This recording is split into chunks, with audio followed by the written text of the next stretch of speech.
तो महाभारत एक्सप्रेस में सवार होने के लिए तैयार हो जाइए। नमस्कार, मैं अखिलेश आनंद महाराष्ट्र के नांदेड़ से अपने तमाम दर्शकों का बहुत बहुत स्वागत करता हूं। ये एक ऐतिहासिक शहर है और महाराष्ट्र का वो शहर है जहां जिसने दो मुख्यमंत्री दिए हैं। हालांकि किसानों की समस्या की वजह से नांदेड़ को लेकर लगातार आप नाम सुनते रहते होंगे। देश भर में किसानों की खुदकुशी की खबरें बहुत आती रहती हैं, लेकिन नांदेड़ का जो राजनीतिक समीकरण है वो क्या कहता है वो हम बातचीत करेंगे। शहर के अलग अलग लोग हमारे साथ जुड़ रहे हैं, अलग अलग दलों के नुमाइंदे जुड़ रहे हैं। पहले जरा छोटे में मुझे नांदेड़ के बारे में बताइए। नांदेड़ धार्मिक दृष्टया और सामाजिक दृष्टया और ऐतिहासिक दृष्टया बहुत महाराष्ट्र का एक महत्वपूर्ण शहर माना जाता है। जिला गोदावरी का नाभिस्थान भी है नांदेड़, और सबसे नांदेड़ की धार्मिक जो ये है वो गुरु गोविंद सिंह जी का अंतिम समय नांदेड़ नगरी में यहाँ उनका वास्तव्य था। और दो मुख्यमंत्री हुआ, ये बात करते हुए नीचे चलते हैं सर। अशोक चौहान जी और उनके पिता एसबी चौहान जी, आइए। हाँ, वो दो मुख्यमंत्री इस जिले ने दिए हुए हैं महाराष्ट्र को। तो राजनीति की दृष्टि से भी नांदेड़ जिला जो है वो महाराष्ट्र ही नहीं पूरे देश में एक महत्व का शहर माना जाता है जी।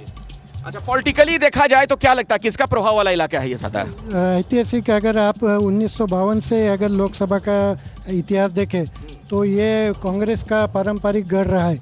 इमरजेंसी के दौरान एक अपवाद, और 2 बार यहाँ से बीजेपी के सांसद बने हैं 2004 और 2019 में। देखिए, मैं दर्शकों को यह भी बताना चाहूंगा, महाराष्ट्र इस लिहाज से बहुत महत्वपूर्ण हो जाता है। लोकसभा की यहां पर 48 सीटें हैं। देखिए कितनी बड़ी संख्या में लोग भी यहां पर आए हुए हैं। जरा एक बार जोरदार ताली बजा दीजिए। मैं आता हूं, आप लोगों के पास आऊंगा, पहले नेताओं से जरा बात कर लूं। भारतीय जनता पार्टी का पूरा फोकस इस बार महाराष्ट्र में, क्योंकि अब की बार 400 पार जो कहा जा रहा है उस लिहाज से महाराष्ट्र बहुत महत्वपूर्ण है। आपको पता है देश में लोकसभा की सबसे अधिक सीटें उत्तर प्रदेश में हैं, उसके बाद महाराष्ट्र का ही नंबर आता है। और प्रधानमंत्री मोदी 10 तारीख को यहां पर आने वाले हैं, 10 अप्रैल को, और 18 सभाएं करने वाले हैं। तो आप समझिए कितना बड़ा ये बैटल ग्राउंड महाराष्ट्र साबित होने जा रहा है। क्या होने जा रहा है इस बार महाराष्ट्र में, आप ही से शुरू करना चाहूंगा। महाराष्ट्र में जैसे 45+ की हमने घोषणा की है, बस उसी पर हम डटे हुए हैं। देवेंद्र फडणवीस जो महाराष्ट्र के हमारे नेता है, जिनको नरेंद्र मोदी जी का मार्गदर्शन होता है, अमित भाई का मार्गदर्शन होता है, यहाँ हमने सरकार बनाई। जिन्होंने हमें धोखा देकर यहाँ सरकार 19 में बनाई थी, उनको हमने घर का रास्ता बता दिया।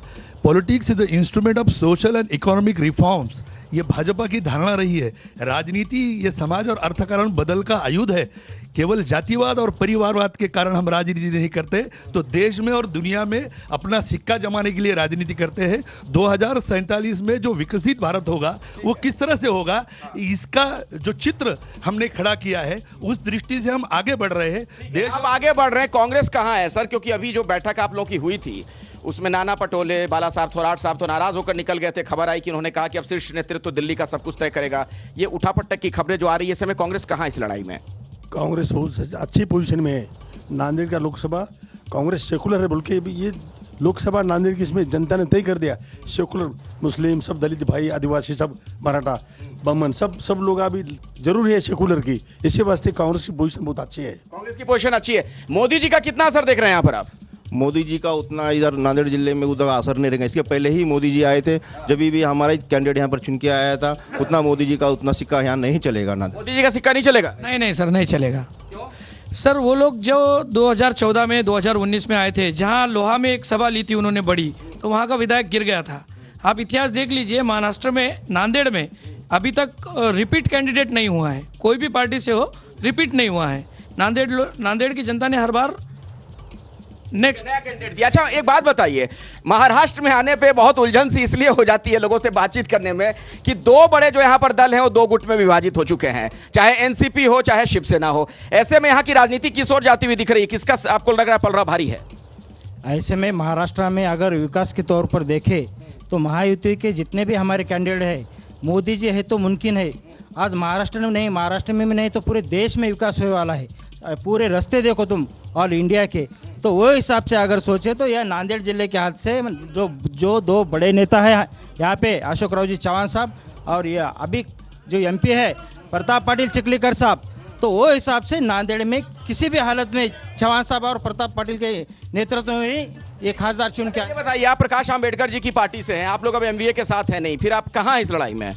सर अभी जो नांदेड़ में सभी पार्टियां एक गठ में हैं, क्योंकि यहाँ के जो पूरी कांग्रेस है वो भी बीजेपी के बचे हुए लोग हैं और वो अशोक चौहान के ही लोग हैं और पूरा भ्रष्टाचारी लोग बीजेपी में जा चुके हैं, इसलिए सारे लोग एक टीम में हैं और हमारी सीधा लड़त इन टीम से है। वंचित आघाड़ी यहाँ पर जीतेगी, 100% जीतेगी। शरद पवार जी की क्या स्थिति नजर आ रही है, क्या कर पाएंगे आप लोग? एनसीपी का जो ये गुट है, एनसीपी शरद चंद्र पवार साहब का गुट जो है महाराष्ट्र में अच्छा काम कर रहा है।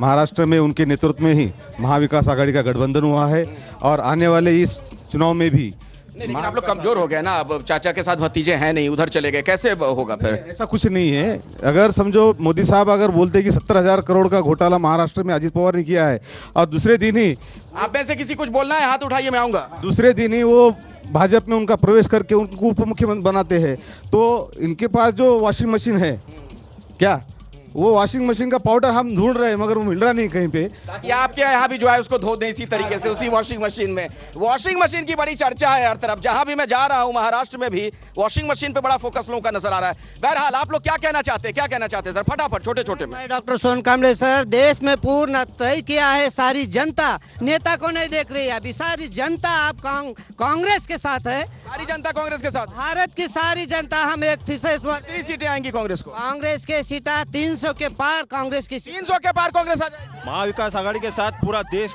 है। हाँ, सीटें तो तय नहीं कर पा रहे, कैसे होगा? उद्धव बाळासाहेब ठाकरे यांनी मोदींना ब्लॉक केलेला आहे अच्छा, आणि ये जो उद्धव बाळासाहेब ठाकरे हमारे नेता जो है, इन्होंने मोदी जी को महाराष्ट्र में टोटली ब्लॉक किया है।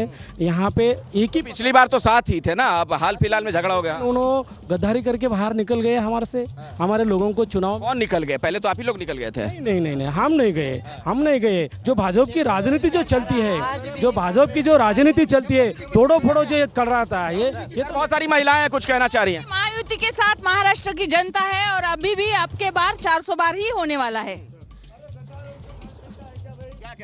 नहीं, मैं कहना चाहती हूँ कि एक ने ऐसा प्रश्न किया कि शैक्षणिक नहीं है, ये गलत है। शैक्षणिक हब है, नांदेड़ में नंबर 1 पर है शिक्षण। मोदी जी के नेतृत्व में यहाँ के हमारे सांसद जो है प्रतापराव पाटिल चिखलीकर साहब, इन्होंने पिछले 5 वर्ष में सिर्फ विकास का ही काम किया है।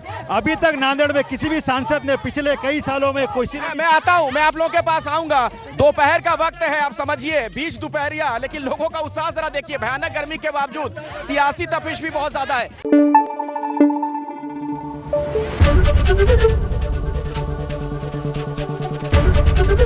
एबीपी न्यूज आपको रखे आगे।